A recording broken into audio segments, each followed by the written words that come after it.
Señoras y señores, muy buenas noches, bienvenidos a Somos Nosotros. Una vez más la Argentina, como tantas veces en la historia reciente y no tan reciente, una vez más el país y todos los argentinos nos enfrentamos a este dilema que insisto, tantas veces los tuvimos por delante, que es, bueno, el ajuste económico o el estallido inflacionario, con consecuencias, por supuesto, muy graves en términos políticos y, desde luego, en términos socioeconómicos. Es lo que vimos un poco cuando hace algunas semanas atrás el dólar en los mercados libres se acercó a los 200 pesos, apareció la alarma, naturalmente, en el gobierno y en los sectores que respaldan al presidente Alberto Fernández. Algunos dicen que incluso ese dólar que se acercó a 200 pesos movilizó parte de la famosa primera carta de Cristina Kirchner, advirtiendo que había funcionarios que no funcionan, entre otras cosas, pero la historia en rigor tiende a repetirse. Fíjense que reaparece el Fondo Monetario Internacional como el salvavidas y también en alguna medida, bueno, toda la liturgia alrededor de la historia de Argentina, el Fondo Monetario, la deuda, el ajuste, todas verdades a medias, historias además muy anacrónicas que las hemos escuchado 40 veces, obviamente la política echándole la culpa al Fondo Monetario, nadie se hace cargo de lo que hemos construido los argentinos en estos últimos años, que es básicamente, o sea, para empezar a hablar, 13 años consecutivos de inflación llevamos en la Argentina. Por eso me parece que es interesante reiterar algo que hasta tiene que ver con si ustedes quieren, con el nacimiento de esta idea del Somos Nosotros, que nosotros les presentamos todos los miércoles, ¿no? Que es que la verdad es que el ajuste económico lo necesita la Argentina. No es un problema de que lo exige el Fondo Monetario Internacional. Diría más, la sociedad argentina hace años que le está reclamando a su dirigencia política precisamente un ajuste para que pare la inflación. Porque en definitiva, lo que necesita la Argentina, lo que todos necesitamos, es que frene este proceso inflacionario que devalúa la moneda, que nos deja naturalmente sin ahorros, sin empleo, sin inversión, sin futuro. Repito, 13 años, y si quieren podemos discutir un poquito, tal vez un poco más, pero por lo menos a partir del 2008 en la Argentina estamos teniendo una inflación realmente dramática, y eso tiene que ver, y bueno, con el sistemático desajuste, con esta historia argentina de que se gasta mucho más que lo que se recauda. Esa diferencia hay que cubrirla con emisión monetaria o con emisión de deuda, que cada tanto, por supuesto, no se paga, y entonces, por supuesto, aumenta la expectativa de complicaciones económicas, sube la tasa de interés, sube el riesgo país y, naturalmente, se acelera la inflación, ¿no? Es decir, este es un problema entre nosotros.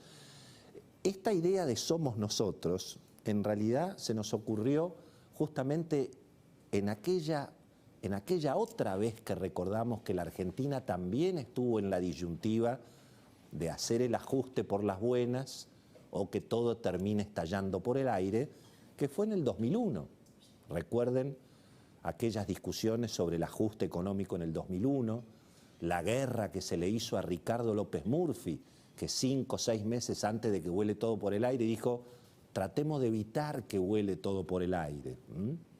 ¿Aprendimos de esa historia o la vamos a volver a repetir?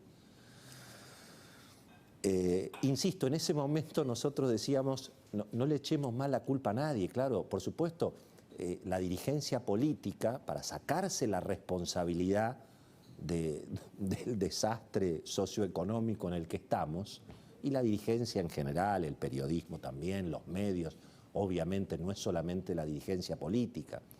Y bueno, lógicamente, lo más fácil era echarle la culpa a los militares, a Menem, al Fondo Monetario, a los grupos económicos, bueno, ya hemos hemos vivido años de ese relato. Y bueno, y nosotros decíamos, no le echemos la culpa a nadie, somos nosotros. Y esto también es entre nosotros. El ajuste, en definitiva, somos nosotros los que tenemos que decidir esta vez si vamos a hacer un ajuste por las buenas o si todo va a terminar estallando con el dólar a 300, 200, Dios sabe a dónde va a llegar, ¿no? Pero claro, ¿qué es lo que pasa? Cuando hay que discutir el ajuste, resulta que la mitad del gasto público en la Argentina y casi es el sistema jubilatorio. Y si a eso le agregamos todos los subsidios a los que los necesitan, pero sobre todo a los que no los necesitan.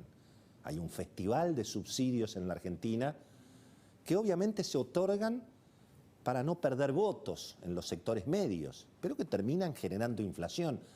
El mismo sistema jubilatorio que otra vez ahora se discute, lo explicó en forma brillante el economista Carlos Melconian hace pocas semanas.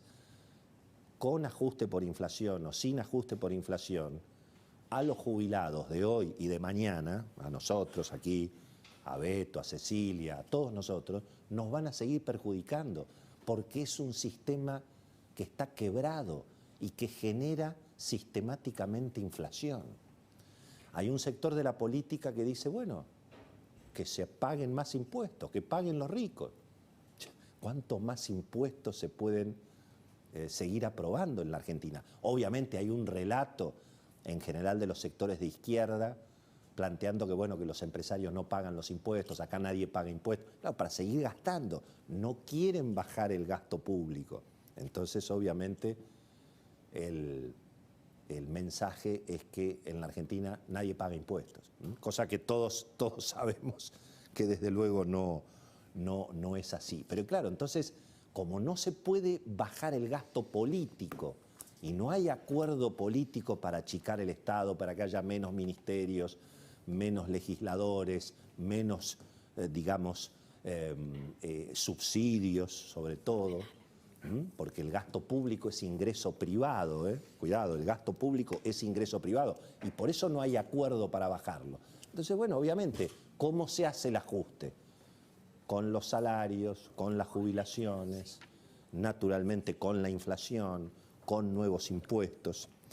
La Argentina va a estar condenada a seguir con esta inflación si no nos sinceramos en esta discusión y si seguimos con el relato del Fondo Monetario, los grupos concentrados y demás. Fíjense lo que está pasando. Vamos un poquito a la información. Hoy tenemos mucha información de cómo quedó la política después de lo que ha sido ayer el festival de populismo, francamente, en el Congreso. Pero fíjense cuál es la realidad de todo esto. Insisto, 13 años consecutivos de inflación y la inflación se aceleró. El dato económico del momento fue, por supuesto, la inflación de octubre, más cerca de 4 que de 3, y dicen que la de noviembre puede estar arriba de 4. Los economistas hablan de una inflación de 50% para el año que viene. Bueno, ¿qué pasó en octubre? Se desplomó el consumo. Y eso que se supone que las cuarentenas se fueron liberando. El dato de una consultora privada habla de que en octubre la venta en supermercados cayó 4%, lo cual es una barbaridad. Piensen que en marzo esas ventas subían al 18%, en abril un poco menos al 10%. Es cierto que hubo como compras anticipadas, ¿se acuerdan lo que se vivió al principio de las cuarentenas? Pero se está derrumbando el consumo, porque obviamente la inflación genera, bueno, fíjense, 50.000 pesos la canasta básica. Son menos que 2 o 3 jubilaciones mínimas. Mientras tanto, bueno, el gobierno y sectores naturalmente del oficialismo se han embarcado en una operación de marketing político bastante costoso, por otra parte, para tratar de compensar, jugar al empate, como siempre dice Beto Valdés, ¿no? Si hay un poco de racionalidad económica, tiene que venir el palo estatista, porque si no, no hay compensación. Y entonces juega al empate, aparece la iniciativa de Máximo Kirchner con el impuesto a los ricos, que por supuesto no resuelve nada y desde luego va a complicar mucho más las cosas que resolverlas, pero bueno, hay allí un espectáculo y un festival de populismo que ni siquiera salió del todo bien. Beto Valdés va a contar si realmente quiénes son los ganadores y los perdedores de todo el espectáculo político que vimos ayer adentro del Congreso y también afuera del Congreso. Y mientras tanto, bueno, en la Argentina abren los casinos y los colegios, las escuelas, los jardines de infantes, las universidades siguen cerradas. Es el tema realmente más inaceptable a esta altura del partido, después de todo lo que hemos vivido este año alrededor de la pandemia, las cuarentenas, obviamente los contagios, los fallecimientos. El gobierno evidentemente es cómplice de la dirigencia sindical más ideologizada, que se resiste a abrir los colegios y que, bueno, están en alguna medida promoviendo una tragedia social, sobre todo en el área metropolitana, en el Gran Buenos Aires, en los sectores más vulnerables. Estamos viendo chicos adolescentes de 14, 15 años, hasta altas horas de la madrugada, en los boliches, en todos lados, en el Gran Buenos Aires. Lógicamente no van al colegio. Se está generando realmente una situación muy complicada. Ojalá que haya un costo político importante para el gobierno por esta situación. Vamos a hablar hoy con el exministro de Educación de María Eugenia Vidal y de Mauricio Macri, un hombre que se enfrentó a los gremios docentes más duros, y le vamos a preguntar esta noche, finalmente, ¿quién es el que maneja la educación en la Argentina? ¿El gobierno? ¿Los sindicatos? ¿Y cuál es el futuro que se ve en un país, lo dijimos aquí hace varios meses, en un país donde no sabemos si vamos a poder educar a nuestros hijos? Tema muy, muy complicado. Tenemos un programa súper interesante, mucha información con Beto Valdés, con Cecilia Bufflet. ¿Es verdad que puede bajar el impuesto al dólar? Es uno de los temas que trajo Cecilia, así que no se lo pierdan.